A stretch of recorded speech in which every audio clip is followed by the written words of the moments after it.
great to be here. I've met so many of you already over these last couple of days. It's been amazing to speak to many of you and find out about your experiences and the tremendous things you achieve in education. Some of you look at me up here thinking, hey, I know this guy. He's the guy who presents the awards. You get to find out, woohoo! You get to find out now that actually that's not what I earn my living with. But I also do something else, which I'm going to try and talk to you in these next 25, 30 minutes. How and when we started our evolution and revolution in the classroom. So what do I want to talk to you about? I'll say a few more words about who I am when I'm not presenting awards. I'll talk to you a bit about our company, CJD. We're based in Germany. I'll tell you all about what we do and who we reach and what we offer. And then, of course, we'll get to the main topic of my talk, which is what did we do, like so many of you, when the pandemic hit? I was pretty unprepared, just like most of you as well, and how we responded to that. I want to take it a little bit further, though. I want to say and start talking to you and hopefully leave you with a few ideas and impulses and questions and perhaps things we can pick up in a conversation outside after this talk about how much further we really need to go and whether we've done enough to use this golden opportunity that the pandemic has presented us with. This sentence says it all. This is what motivates me to do what I do and to remain in education in the public sector. In a career that's been spanning over 20 years now, I've been in leadership. I'm passionate about change and transformation in education, but also in the public sector. I've worked as a social worker, I've worked as a leader in social care and in a business consultancy in the United Kingdom and in Germany. And I've stuck with the public sector and education for a reason, because I really believe in what we're trying to achieve. And I've heard so much in these last 2 days already from yourselves and of all the corners of the world of what we're trying to do, and I believe this sentence is what it all boils down to.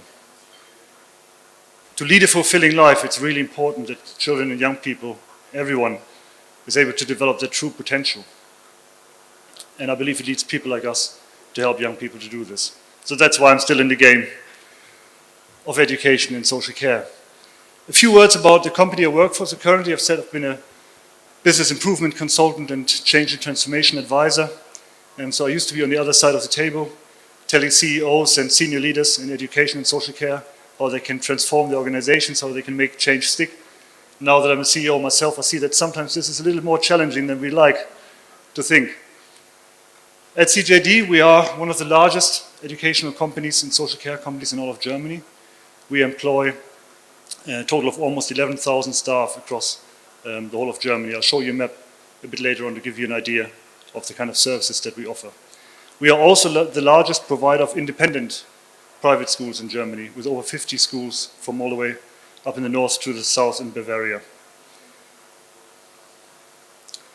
Our guiding principle that was coined at the formation of CJD, we are a non-profit organization, so we are an independent trust, is no one should be left behind. We were founded in 1947, so for those of you who teach maths, you've worked it out.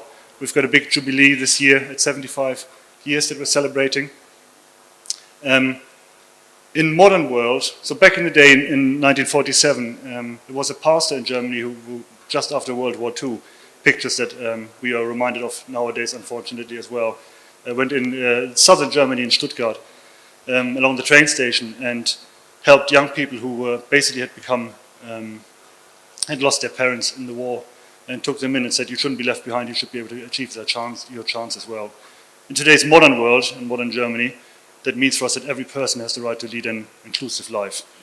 Enabling this to happen is what we're all about. So that gives you a bit of an impression of the size and the width of our services. So schools is one of our major areas, and particularly in the region that I'm responsible for. It accounts for about half of all our staff and a third of our turnover, but we do so much more. We have kindergartens in Germany. We offer services for adults with learning disabilities. We have workshops.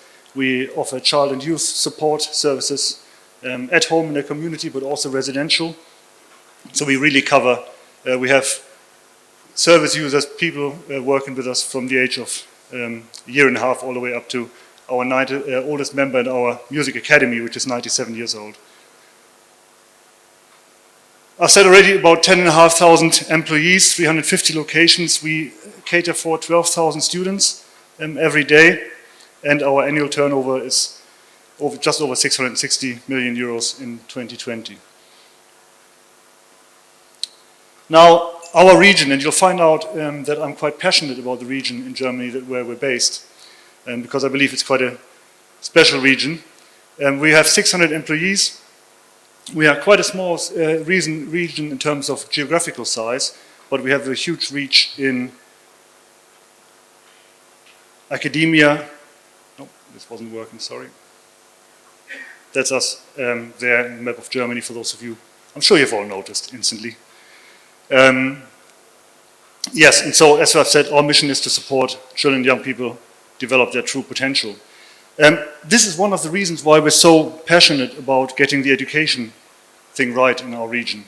We are in northern Germany, few may know, but we are what you could call a Silicon Valley of production when it comes to digitalization and to e-mobility in our region. These are some of the partners that we work really closely with and that support us in our schools. We also have strong networks with universities, but of course a lot of the industry in our area is around Volkswagen, one of the largest, currently the second largest car maker in the world. They employ 100,000 people in our region and 660,000 people worldwide. In fact, they're the biggest employer in Europe. Why do I mention that? Why do I talk about that? Because they are on the biggest transformation journey in the history, from a classical car maker to a provider of e-mobility services. When I talk about our different schools, you'll see why that's relevant. So these are the schools that we have in our area. We have, I'll start from the right, our international school, Braunschweig-Wolfsburg. We cater for 300 students. We have over 40 nationalities. I'll say a few words about that in a minute. And of course, a lot of the students that come and attend our school are from all over the world because they work, their parents work in the industry, and they visit local city of Braunschweig. We are a company that loves to do firsts and do offer innovative education services that no one has done before. So what you see there on the left, the KITA, St. Leonhard International, is what it says on the tin. We have over 30 nations in our KITA International, 105 children who are taught bilingual. So we were the first bilingual KITA in our region. So we use a native immersion method. So every KITA child has 2 to 3 educators in the group. One of them is always a native German speaker and one is always a native English speaker. And the demand for international education is huge in our area. We could have 400 children in that KITA, so such high is the demand. Our Hans-Georg Karg Primary School, there's been a lot of talk, and I loved the panel discussion earlier around peer-based learning. I would call our model a peer support learning. Our Grundschule in German, our primary school, has been going for over 20 years. And we were the first school to offer Montessori-based pedagogy. So we don't have classical classes in the classic sense, year 1, 2, 3, or 4, but we call them families. So we've got 26 children in one family, and they are from year 1 all the way through to year 4. The only subjects that we teach via the age range are sports, because there is a competitive advantage if you're 4 years older at that age, and maths. But everything else we teach from the ages of from the year 1 to year 4 in one class. And the results that has are tremendous. So children in our primary school really automatically are on the same eye level, help each other out. It doesn't have to be a guided process as such. Our grammar school, we've always been, it's been going for over 40 years, and we are well known in Germany for being a grammar school for the gifted. So we have special programs for highly gifted children and young people. So for example, 2 years ago, a young student, Mandy Hoffman, she was our youngest ever A-level or IB student in the German Abitur system, for those of you who heard about it. She was 14 years old when she got her Abitur, scored a perfect score of 1.0, which in the IB system would be 45 points. She now studies at the Technical University in Braunschweig, maths and physics. She had to get a particular exemption so that she was allowed into the university because she was so young when she entered. And she'd been with us all the way from the primary school. And I remember the parents, we of course celebrated her achievement, and the parents came up to me and said, you know, we're so grateful that you were able to support her in such an individual way, because at any other school her talent would have gone lost, because she got actually quite disengaged from schooling because everything was so easy for her. Equally, at the same time, I was really proud to congratulate 12 of our Abitur students last year who had joined us in year 5 in a special program which we call project classes. So these are children that were considered dropouts after primary schools. They came from primary schools, parents come to us and say, you are our last resort, you know, our children are being, not being taught, the education system doesn't reach them, we fear they're lost. In the first year of that special program, all we do, really, we have of course a curriculum that we have to follow, we are, you know, accredited by the German government, so we have to follow the curriculum, but we really ensure that the children learn to learn first. They settle in with their peers, they have a support structure around them, and they really are given time to first arrive at school and be comfortable. Only then do we really go into the curriculum side of it. And we realize that even after year 6, so after only 2 years of the program, academically they're on the same level than the other children. So giving them that half year to a year time to learn the learning and do the structure and do the social side of it does not actually lose them any time. A few impressions.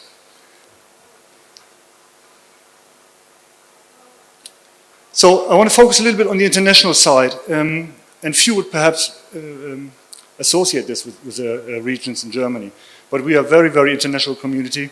You can see here, which to us as a schools group and me as a CEO is a really, really good sign that we've got around about half of our student population are either Germans, both parents, and they live permanently in Germany, or they are an international family that will remain in the area. And the reason they choose us, of course, we have all the kind of the curriculum, academic rigor, but they really appreciate that it's an international outlook, the truly global perspective that the children and young people at our school get, and the celebration of all the different cultural events throughout the year, something that in our school really is very different to what the other schools do. You'll see there that we have a wide range of, all in all, over 40 different nationalities, quite a few from China and India, but also other Europeans and American countries. Now, that was the story when everything went as it was supposed to. Early March 2020, probably similar timeline to yourselves as well. Only a week before, we had an all-staff meeting and still said to our 600 staff, you know, don't worry, wash your hands, keep to the hygiene rules. We've got, no one expected it to be coming to a lockdown so quickly. A week later, we were sitting in a crisis mode with my senior leadership team saying, okay, it was a Friday afternoon, the Ministry of Education just announced that on the Monday morning, no kid was allowed in school anymore. And from one minute to the next, we had to switch from what was quite a person-centered, but also a very personal approach to education. So our model of success is really built on our teachers and educators. We have 2 people usually in the classroom, a teacher and a teaching support, a professional educator or a social worker or an educational psychologist, of them really knowing their pupils, having very close relationships with them and the parents, having regular meetings. All of a sudden, we couldn't do any of that anymore for an unknown number of weeks. So what did we do? We decided, and this is, I suppose, at least in terms of the speed, the revolutionary bit. When I joined, I have to go back a few years, when I joined as CEO in this role, I asked my heads of all the schools that we had to please hand me in their media concepts. And I opened this first media concept of a great head of school, fantastic head, fantastic team. I opened the media concept and the first line says, the central medium in school will remain the chalkboard. And I was devastated. I was petrified at the task that I may have ahead of me, thinking, I have to modernize this school. And the first line in the media concept says, the chalkboard is central to us teaching. And I'm thinking, oh, we're going to have some friction here. That was in 2018. This in 2020 was, in that sense, my golden opportunity. And I thought, we have to do this now. We have to do this radical and very, very quickly. Of course, we can't. We have about 300 teachers, teaching staff. I didn't want to lose any of them along the way, so it's really important we take them along, but we had to push them, and I had to push them really hard on this, and had to make decisions that were unpopular. But we did it anyway. I coined a transformation program with my team, and we called it Courageously Digital, or Digitally Courageous, which also meant that the parents, and of course, me being a bit, a marketing nerd or liking us having a high profile in the region as well, I knew that parents would call me up on it. So we really had to pull it off. And we did.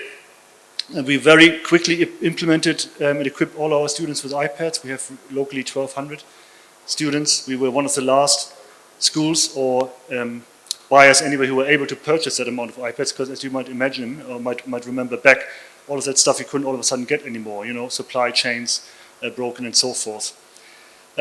We did, of course, extensive learning and development for the teaching staff who were still kind of mumbling under their breath, what is he doing here, you know, this isn't right.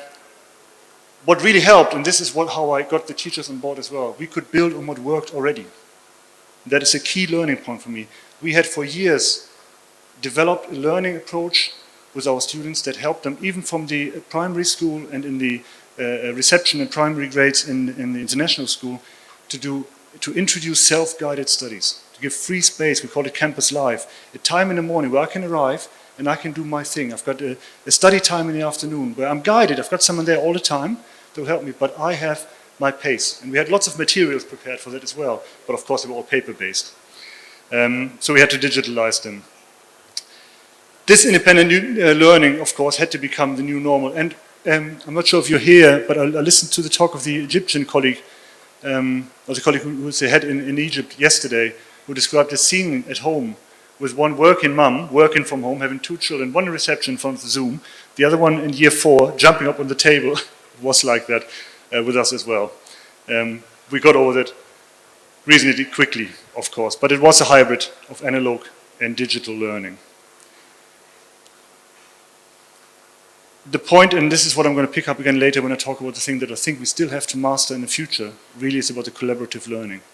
I think we need to be extremely courageous and really nail this head on that we have to have a focus, a radical focus on the collaboration. That's the only way this is going to work in the future.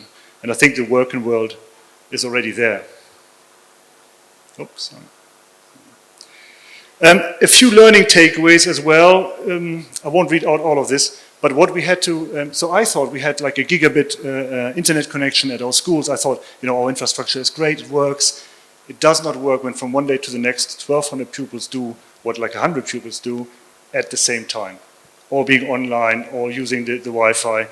We are a school, as I said, we are a non-profit organization, but because in Germany the way the funding works, we have to have part of our fees take from parents. So parents do pay to send their children to us. Depends on their income levels, but they do pay.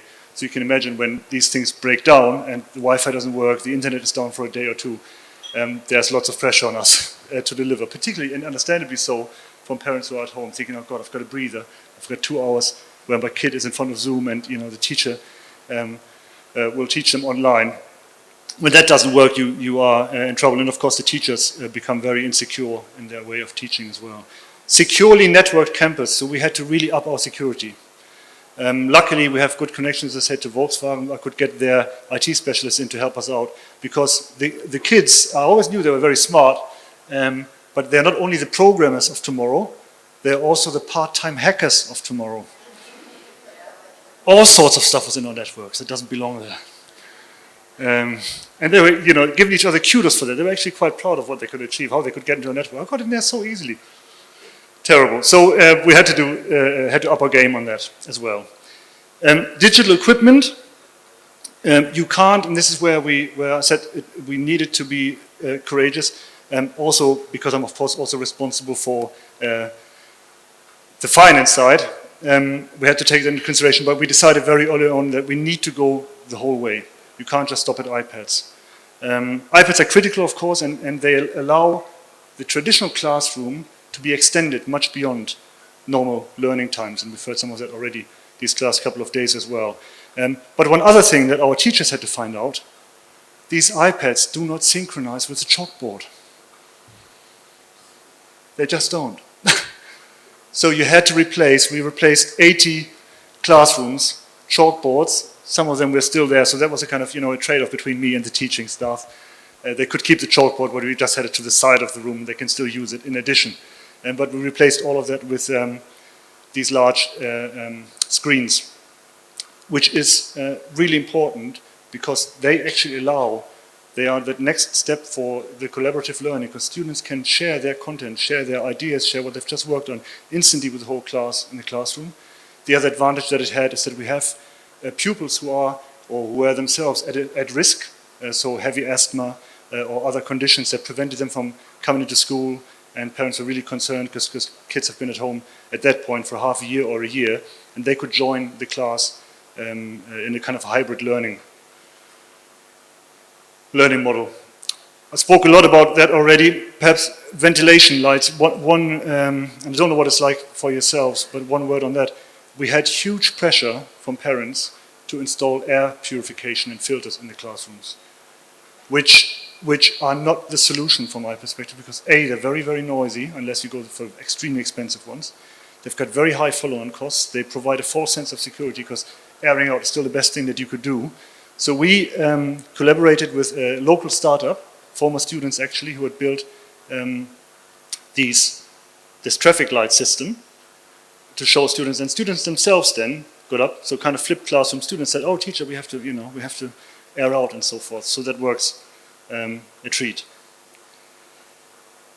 Now, the open-minded bit, and where do I think we really need to go further? It's been said here these last couple of days, and it really resonates with me, and I couldn't agree more. Teaching in principle, or schooling, I should say schooling, not education, but schooling, hasn't really changed for 200 years. There's one person in front sharing their knowledge. I know I'm being slightly harsh. Of course, there's very innovative concepts, and we're doing some of them ourselves. But really and truly, the nature of teaching, one person imparting knowledge, hasn't really changed. And that's way too passive an approach for the world of today even, let alone for the world of tomorrow. One of the things that is a tightrope to walk on when you foster student expectations, and we say it's okay for you to have expectations, because sometimes their expectations are not consistently realistic, let's put it that way, and it needs to be managed. But it needs to be schooling, and it needs to be a place where it's okay for students to have high expectations. Because we have high expectations of them. They have very high expectations of themselves, sometimes too high, and they put themselves under pressure. But it's okay for students to have expectations of the level of teaching they receive as well, on a personal and social and emotional level, but also on a curricular level. And that does mean, of course, MINT. So all of a sudden it became very, very apparent. And we've maybe got 5 or 6 teachers who I would call lovingly digital dinosaurs who couldn't switch so quickly onto this, and really a lot of extra support. And teachers could show them, students can show them in class. But if the teacher can't deal with it, all of a sudden this relationship has changed. You're teaching me something and I need to be comfortable with that. Then it becomes awkward in the classroom. The extracurricular elements of teaching, as I've mentioned before, need a lot more focus in future. And we talked about failing and getting up again, and that ability to fail safely. That safe space needs to be the school. Students should feel a home from home. They should feel safe at school, and it needs to be okay to fail, because it's the best way to learn. Some of my biggest learnings come from horrible mistakes I've made, and I'm sure the same goes for you all as well. The teacher's point of view, and I might sometimes be a bit pushy and hard on them, because I think I need to push them to change and to develop on, but I do feel for teachers as well. The role of a teacher nowadays is very different to what the expectation of the teacher was when he went to university, or when he went to the first teaching role, of what he or she was going to do. And I'm not going to answer all these questions now, but maybe they prompt us for some further discussion later on. I also think, and this is a contentious issue in Germany, particularly because we've got very strong, I'm not sure if you know this about Germany, very, very strong culture of trade unions. So every change that I want to implement, I really need to have in mind. I've got a very strong trade union for the area I'm responsible for, and rightly so, and they do check and challenge, and they'll tell me, "Oh, Mr. Chamberlain, I'm not sure if you can do that. We'll have to, confirm that first," and which is a really important function. But one of the issues that I think it brings is that we don't get enough feedback or surveying from the students on our own performance, like we should feedback each other and survey each other. We should survey students much more regularly. 5, 7 simple questions. How did we do? What could you take away? If we did this again, what could we improve? Let's do it both ways. But that really changes the outlook of a teacher on the world. This picture, I had 2 videos in here. I must admit I had 2 videos in here, but I got scared yesterday, and I'm so I've got so much admiration for Hannah, who really pulled it off yesterday morning as the first keynote speaker over here. But when I saw the videos weren't working, I replaced it with this, which I also think is a great picture. And why am I putting this picture in? Why is this so important? I think this picture shows it.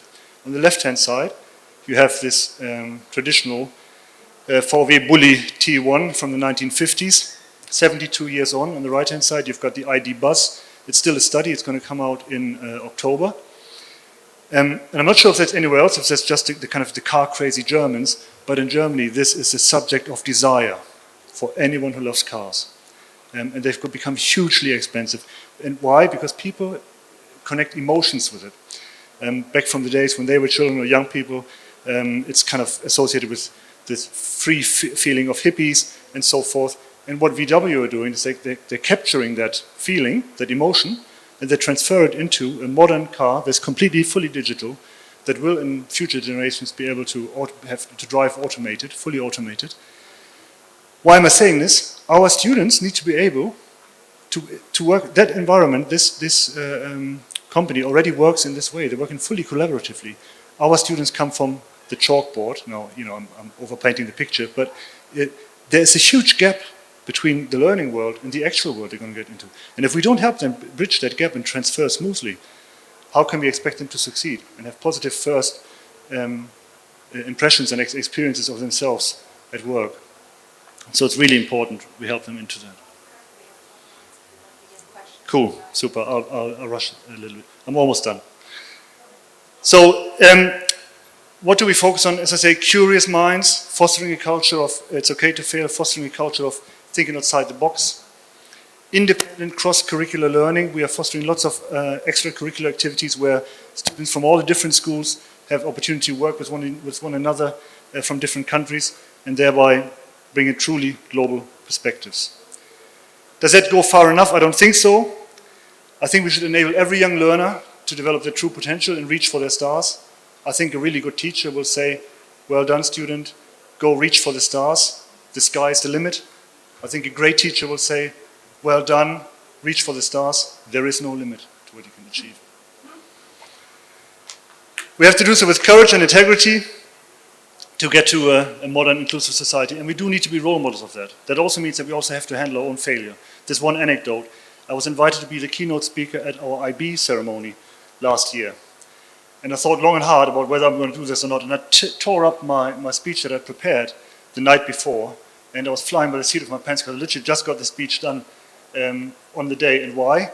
Because I'd last minute decided to be brave enough myself to talk to the students about the biggest failure that I've had, the biggest professional failure in my life. Where I was in a room full of people, not dissimilar to today, but I was a consultant, had to prepare a final report. And I was being asked by my boss to present something to the client that I couldn't believe in. So I went blank in a meeting of very, very important people in my line of work in my world at the time. And I had to leave the room. I was literally frozen. And I decided, you know what, I'm going to speak to the pupils about that. I'm going to share that with them. I mean, it goes back to the point of confidence and self-belief being a superpower. And that really opened a different relationship to the children and students. And I think that's the kind of level that true integrity and role modeling includes being that open with them as well. So yes, I hope I left you with a few ideas, a few impulses to think further. And I think I'll leave it there. I'd be happy to take some questions. Thank you very much.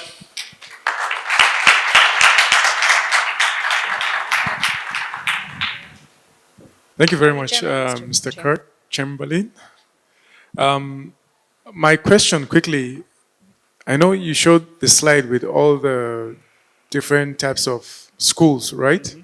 But also in the first slide, there was aspects of technical, vocational, and all sorts of different things, career-related, that you do, basically. Yes. And now, of course, yeah, with different locations also. So what's the coordination amongst so how do you operate? Basically, that's my main question. Across the different entities within the schools, but also the other aspects that you target, whether it's technical, vocational, or the career aspect, or there's a slide also that had mentioned that, yeah. So what's governance like, basically? What's what like, sorry? What's the governance like operation-wise? Because it's also important as far as quality assurance is concerned, right? Yeah, Because yeah. obviously for you to be this successful, it means you are keeping to standards and all of that. And I am aware of also the German model of the technical vocational education, which has also, I think, been adopted in parts of the world. In Kenya also, I'm aware that they have adopted a similar system. So generally here, where you are in Germany now, how do you coordinate all of that, basically? Yes. You've put your fingers on on the right spot Especially there. from a monitoring and also the quality assurance, Yeah, basically, yeah. So the truth is that we are a hugely complex organization, and we manage it in two different ways. So we have a line of reporting, and then we have a matrix organization. So we are accredited by DIN ISO, which is the kind of German European standard. And we have, of course, external quality assurances. So our international school will get accredited by Cambridge and IB, but we've got loads of different accreditations going on throughout the year. One of the biggest challenges for us, I suppose, is that as an organization, we've grown very organically. So as I've said, we're 75 years old, and each individual organization, even each school, has grown vertically, so to speak. So, in itself is a very strong profile, but that also means that the work I have to do with the leadership team in adapting the culture is getting them to work a lot more amongst each other and more peer-to-peer as a senior leadership team as well. The way of working that we're used to know is to put the questions and answers and the challenges and solutions kind of from the delivery level to the chief exec and down. And what I get them to do is say, have you asked your colleagues that same question? So, but that does take a lot of energy, and it is quite a complex model. Yeah, we have a senior leadership team of around about 30 people who report to me. Okay. And sorry, just one more follow-up question. And how does the cooperation happen between yourselves, the industry like Volkswagen, and then also the government of Germany itself? Yeah. Yeah, because it's very important that there's a harmonization among the three segments, right? Yeah, yeah. You, the education, are providing for the industry, but still being regulated and basically coordinated by government also, of which also some of those graduates still go to government also and serve at that level. Quite a lot of the requirements in terms of education in the government is devolved down to us. So they hold us to account, they will come and visit, they can come unannounced at any point and sit in the class and check, but we don't, it's not like an ongoing task for us. We know the standards, we know what we have to adhere to, so we implement that on a day-to-day basis, part of our running of our school. And we have internal quality assurance teams that do audits and stuff internally. But as a division, I've got like divisional senior leaders, executive directors, if you like, that report into me. And each director has like a subject area that she or he leads. Thank you, Mr. Chamberlain. Thank you very much. Thank you for sharing.